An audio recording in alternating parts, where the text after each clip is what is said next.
અત્યારે વ્યસન તો એક વ્યક્તિને ખબર છે કે ભાઈ તમાકુથી કેટલું નુકસાન થાય છે, બીડીથી કેટલું નુકસાન થાય. એક નાની વાત બીજી કહું, એક મારી ધ્યાનમાં એક નવું એવું વ્યસન આવ્યું છે, તમે કદાચ સોંપડી બી નહીં હોય કે જે સાયકલની જે ટ્યુબ આવે છે પંચર કરવાની ટ્યુબ, એ ટ્યુબનું વ્યસન. તમે સરપ્રાઈઝ થશે કે એ જે સુગંધ જે બાળક લે છે ને એ કદી વ્યસન છોડી શકતું નથી અને સાજું કરી શકાતું નથી.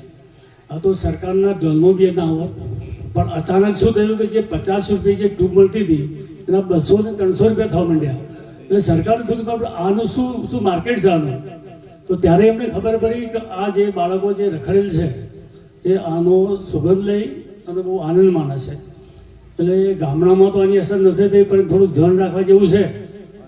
બરાબર છે. એ આ ખાસ ખ્યાલ રાખજો કે આપણા બધા કે છોકરું ભણવા જાય છે અને છોકરો ઊંઘીને ઠૂકવું કે આ તો થાક્યું છે ઊંઘ્યું છે.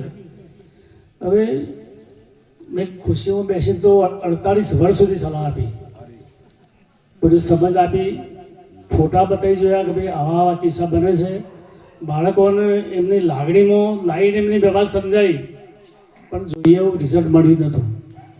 જે મળ્યું એનો મને આનંદ છે. મેં વાક્ય એ કામ હજી છોડ્યું નથી, પણ જે મેં ખુરશીમાં બેસીને જે કામ કર્યું ને એના કરતાં મેં જે ભજનમાં જે વાતો કરી ને એની અસર બહુ થઈ છે. તો લોકો સ્વયંભૂ છોડવા માંડ્યા. એના પછી જે એમના મોઢા પર એમના પર જે આનંદ નહોતો ને એ ગજબનો હતો. હું ઘણી વખત 10 વર્ષ 15 વર્ષ સુધી સમજાયા છે ને એમને હું છોડી શક્યો નથી. અત્યારે પથારીમાં પડ્યા છે, જ્યારે મળે ત્યારે પોકો મૂકી દેવું હશે કે પહેલાં વાત સાંભળી હોત તો સારી હતી. પેલા ભાઈ હું શું કરું, મેં તો ઘણો પ્રયત્ન કર્યો અને જે કરું જ છું. ભલે તમે હોભળો કે ના ભળો, મારા તાકો કે ના તોડો, કે દવાખાને આવો કે ના આવો, પણ હું આ કામ છોડવાનું નથી. એટલે તમે દિલથી વિચારજો કે જો શરીર તંદુરસ્ત છે ને, એક તંદુરસ્તી લાખો નિયામક, તો બધું સારું લાગશે.